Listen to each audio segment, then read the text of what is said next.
There we go. What's up, everybody? It's your man Danelle, aka Small Guy Promotions, aka the Omaha Fattie, and we're back with another podcast episode of What's Up, Omaha. Thank you so much for tuning in and joining. Before we get started, if you're watching on YouTube, go ahead and hit the bell icon and subscribe so you can be notified anytime a new podcast or new content comes out. This will be on all the audio platforms, wherever you're listening to podcasts. That's where we're at, baby. Spotify, Apple Podcasts, all that. We're on there. Check us out. What's up, Omaha? Today, my guest is my buddy, Brie White with Brie's Bakery. Bree, welcome to the show. Thank you so much for having me. Man, I'm so excited to have you here. If you catch this episode, just know that Bree and I talked like a year and a half ago, and I said, "Hey, Bree, I'm going to bring the podcast back. Do you want to be one of my guests?" And she was like, "Yeah, yeah." I went to go pick up some cheesecakes from her.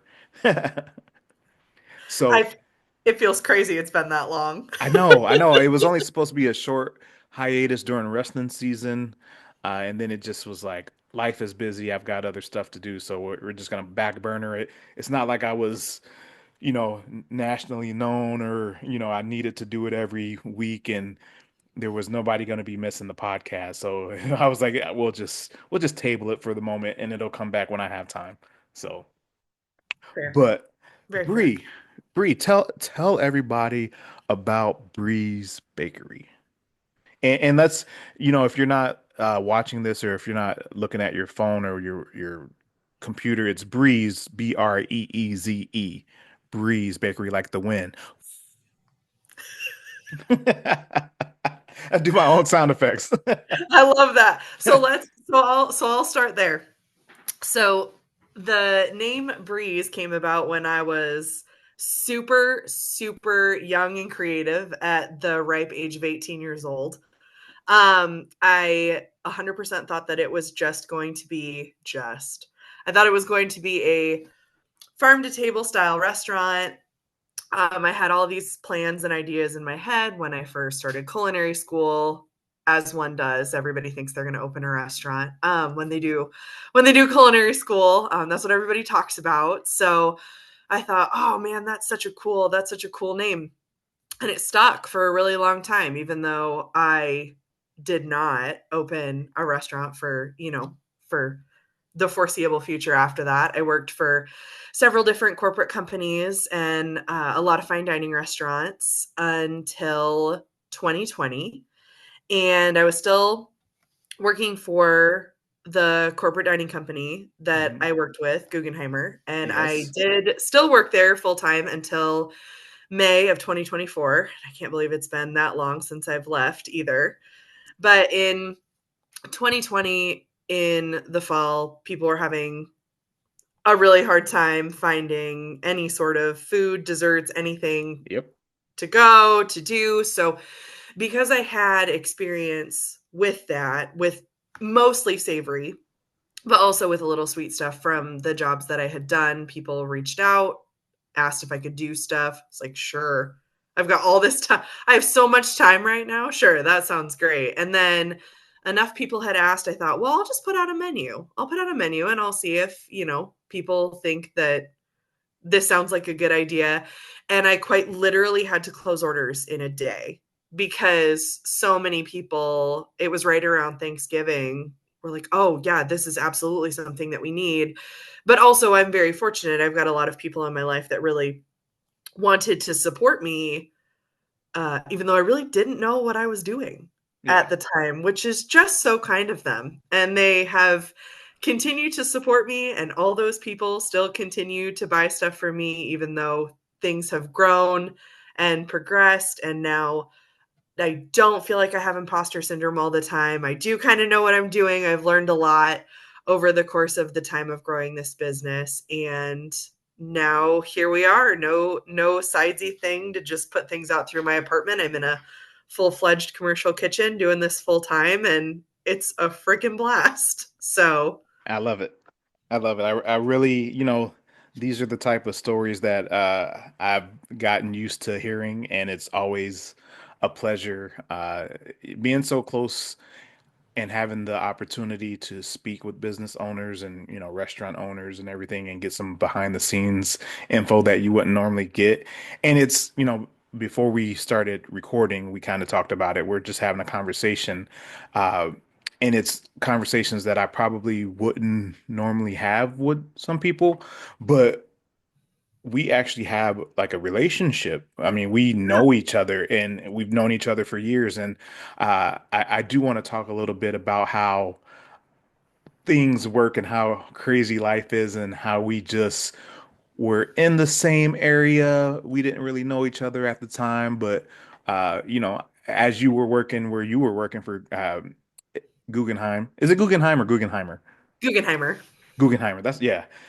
I was working at Ameritrade at the time, and we kind of crossed paths at Ameritrade. Didn't know any better at the time. But I don't know. It's a small world, small Omaha. You were working there, and we were both working, doing what we needed to do out of necessity, and working on the side on our, our passions and what we really wanted to do. Uh, so to know your history and your background and where you came from in that aspect is just cool to know that we're kind of parallel.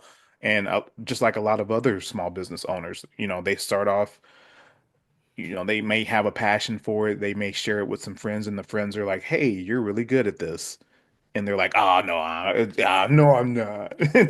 And then they get the push from those friends or maybe family, and they're like, "Okay, maybe these people really believe in me. Maybe I do have something. Maybe I should try to do something."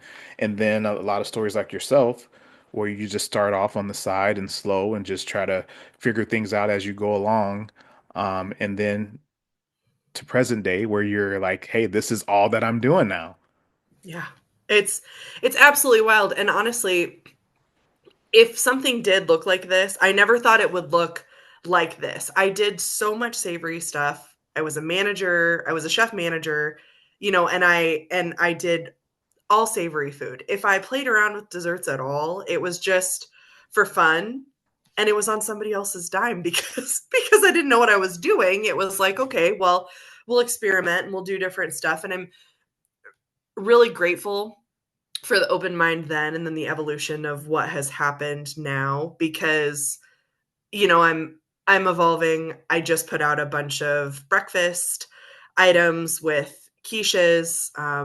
I'm serving, this will be post, but I'm serving savory galettes and egg tarts and stuff this upcoming weekend. So it's nice to kind of take all of the things that I have learned and then just continue to evolve the business Hmm. into what it's going to be in the future, which we can talk about later, I suppose. So yeah. Well, and yeah, before we get there to the future, let's talk about that. So you were saying you were used to doing savory and whatnot. How did you, okay, when you started Bree's Bakery, I mean, it's already Mhm. called Bree's Bakery. So when did you make the determination that you were going to start doing more of the baked goods and not some of the other things? So this story is actually super funny. And if my husband was in here right now, he would laugh super hard. But in 2020, my then brand new boyfriend, who is now my husband, Hmm. um, we had talked and I asked him what his favorite dessert was because I really just like cooking for people. It Hmm. didn't necessarily matter what it was. Um, the savory food was easy, or it felt easier. But I asked him what his favorite dessert was, and he said, "Oh, it's cheesecake." And I Yeah. said, "Oh, sick. I've never made a cheesecake in my whole Nice. life." Um, but I wanted to get better at them so that I could make them and he could Hmm. have them. So it was a very natural inclusion on this menu of people that had already asked me for pumpkin pie. I don't even remember what was on my first Thanksgiving menu other than I think it was an apple pie, a pumpkin pie, and then maybe a couple cheesecakes or something like that. Yeah, the basics. And yeah, and because I didn't want to get super overwhelmed or anything like that, but I was very happy to be able to do that so I could get better at those cheesecakes for him. And now he's my husband and he can get cheesecake whenever he wants to. And it's very exciting for all parties involved. So he definitely had some influence over where the business started Okay. and then what I prioritized getting better at from there, because honestly, I didn't think this was ever going to grow out of my little apartment. I just thought I was going to chill and have a hobby for a second. My corporate job was so stable and I loved it so much. I got to do all sorts of great stuff Hmm. there and work with local producers there and just do all sorts of different things that I love. But doing this business, to the extent that I was doing it, it just got more and more fulfilling. The more Yeah. people that I met, the more people I interact with, the more the business evolved, the more I got to work with vendors and move to kitchen council. And it was like, man, this is incredible. Yeah. So, yeah. And that's cool. Like I like it. And um, part of what I want to talk about too is kind of what you said in there and not necessarily having a background in those desserts and wanting to learn. So two things. One, it's like you already are feeding yourself from that. You get that wonderful feeling. You said you like to feed people, so Mhm. you know that is something that feels good to you. So that is nice. But the thing that I really liked about you not having a background, I recently saw that you posted about going being self-taught in some areas Yeah. and going out and doing that knowledge base training on your own. Yeah. And you also, as a part of that, you recently took a trip to go on a learning, you know, uh, journey. Can you tell us a little bit about that and what I prompted you to do that? I would love to. So there is, I shouldn't say there just is. There are several businesses within the United States that it's one of the reasons that I do love social media so much is that it does connect you naturally through suggestions or otherwise to maybe businesses that are like yours or ones that are similar to other things that you've looked up, different things like that. So I have found some businesses that way. This particular place, this gal's aunt actually lives in Bennington, and she reached out and she said, "Hey, I just wanted to let you know that I think your stuff is just beautiful. You should follow my niece Kia on Instagram. This Hmm. is her handle. She also bakes." Okay. Nice. So this is the minor nugget that I get from this aunt 3+ years ago now. Well, little did I know when I went to go look this up, she's an extremely well-known, incredible pie maker in North Carolina, uses seasonal ingredients. She's doing stuff out of a really small kitchen on a rural farm. Her husband is a small market farmer for fine dining restaurants in Charlotte, North Carolina. And I'm just looking at all of these, different connections and different things that she's doing. And I'm like, oh, I didn't realize that she was like a professional professional. I think when an She's a aunt real tells you, oh, deal. you should go follow my niece, I think, oh, I'm going to go see like this cutesy, Yeah. whatever big. No, it was nothing. It was nothing like that. So I'm sitting here just enamored by the things that she puts out. So I quietly followed her amongst other businesses, and maybe I'll like somebody's story or a post or whatever. Hmm. We had exchanged a few messages over the course of the few years back and forth, just, basically oogling at each other's stuff because we do a lot of different things. And in January, I was really of the mindset that I could learn, excuse me, a lot more than what I had been able to teach myself. There just wasn't necessarily the avenue to do that here in terms of somebody that does pies with seasonal products and then she emulates seasonal products like with the rest of the stuff that she makes. Hmm. And that's very much the progression of my business. And there are other bakers in town. Chelsea with the bubbly tart has taught me a lot about cake decorating and cupcake decorating and different things. She's really Um, nice. she is so incredibly kind, and she's so nice to do that and like trade services. So if I bring her something, then she'll teach me these cake things. And the people around here are amazing. And I've been learning, but I really wanted to get better at that. I knew that my pie crust wasn't where it could be. I really wanted fresh perspective. I really wanted to get out of my box and see how else somebody derives inspiration Hmm. and stuff. So I thought, why not get on a plane and go several thousand miles and stay with strangers and go, but in all seriousness, I reached out to her in January and I said, hey, would you be interested in potentially hosting me for an internship? I'll work for you for free for however long, which ended up being almost a week. Hmm. And she said, yeah, I want to get to know you a little bit better. So we did, an hour plus Zoom call, and that was great. And I went down there at the beginning of April, and it was just this whirlwind of knowledge from an incredibly experienced person who started as a food writer, a freelance food writer, and has gone up, you know, taking classes and going to her friends' bakeries and learning things from them, and then just having this incredible evolution of business to now she's teaching master pie classes and all the rest. And it just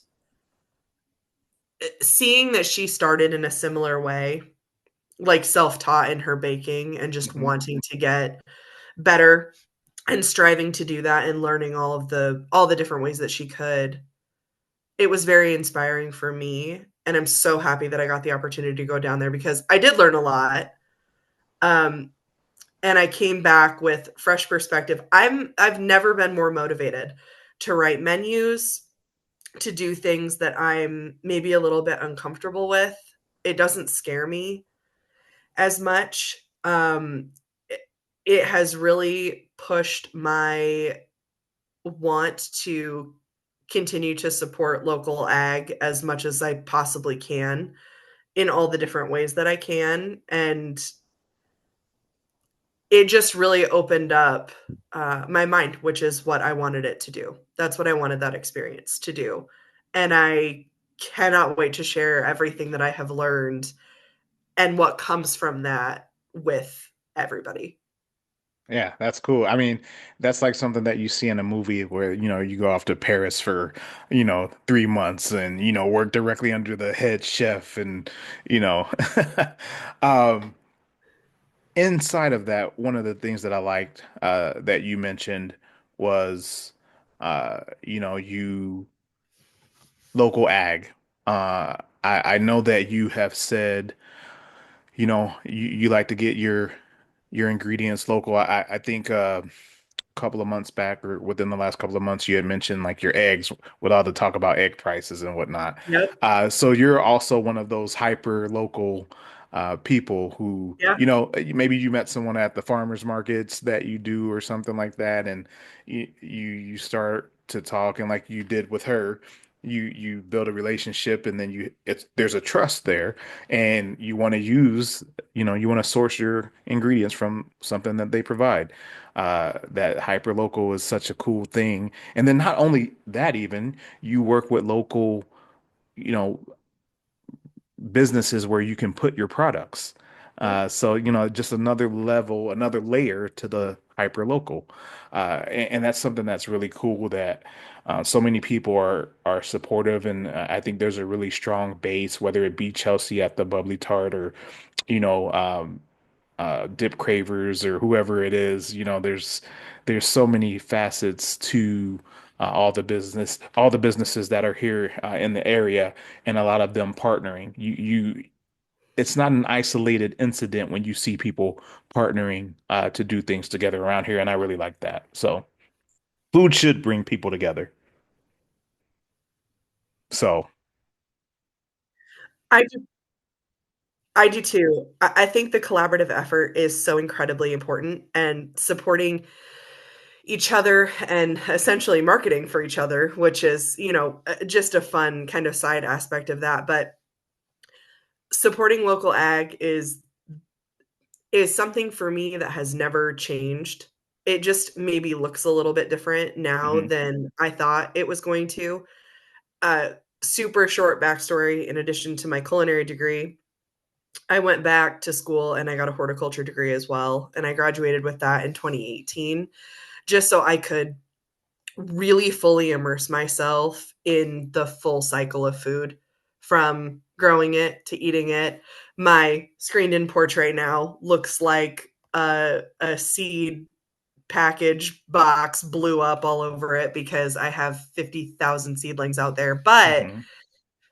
just today, just today, I met somebody from Woodbine that came down, met me halfway, got me honey. I went humorously then out to Missouri Valley and picked up a bunch of lavender today. I'm going to Hardy Coffee tomorrow to grab a bunch of cold brew. I mean, anything that I can do to integrate, local products with, like you said, people that I've built relationships with, that is incredibly important Hmm. to me. And it's so much more of a sustainable system. And it has always been that way, for as long as I have started learning about it, which was all the way back in 2012. So to learn that I could really do this with desserts, I have the determination that I have to get towards 100% local sourcing is, I'm very determined to get there, because I think if I can't get to 100%, I'll get really close. That's nice. Yeah, And it's there's so many benefits to that. I mean, whether it be again those relationships or the freshness of the ingredients, putting back into your local community, or maybe not even. A lot of times when I say local, I don't necessarily mean local into where I'm at. I just mean small business, or local yeah. as in not a corporation. And it's really cool to foster that kind of environment and that other people can see that. Hopefully, times are tough for a lot of people, and there's a lot of angst and hatred going on around the world and around the country right now. Again, food can bring people together. Food and music, they're so powerful. Those are two things that really have the ability to bring people together. And the more that we can lean into those type of things and just put out good vibes in the universe, in the world, I mean, that's hey, you can't even measure that. I mean, you can't. So I love it. Um, ooh, a couple of things. These are just not really off topic, but it's a saying around my house, and don't tell Chelsea. Chelsea, don't watch this. It's okay. But whenever we say the bubbly tart at my house, we say the bubbly tart, not to be confused with the bubbly. Oh, no, I will not tell her that. I will not. I don't know how that came to be, but we just always say that. We love the bubbly tart though. It's That's not. I do also. They catered my wedding. Chelsea is the nicest. Yes, she So, is. She is. and And her stuff is stupid good. So, yes. And I actually found out again another connection. Like I found out um about her bake shop because of a friend who I met through Twitter. We used to do Twitter or tweet meets back in the day before COVID. It would just be all these people who were in communication on Twitter but had never met in person. We would get together and support a local restaurant. And we would just all wear name tags and stuff, and we would meet. So Jessica, if you hear this, her daughter was working there, so I wanted to support her daughter. And then her daughter started to do her own little business. I don't know if she still does it or not, but she did do it for a bit. But yeah, so that was cool. The other thing is when you were talking about being outside of your comfort zone and outside of, doing things outside of your normal box, I just kept thinking about another thing that you're into or used to be into, and jujitsu. I mean, we both are yes. jujitsu fans, I would say.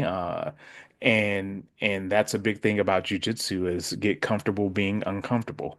Yeah, That's, that's tough. so I think jujitsu it goes outside of the dojo, and it's kind of like wrestling where you learn about yourself and you become tougher and stronger and you are able to take on more challenges just in life in general. So I felt like that is just ingrained into your personality and who you are and yeah.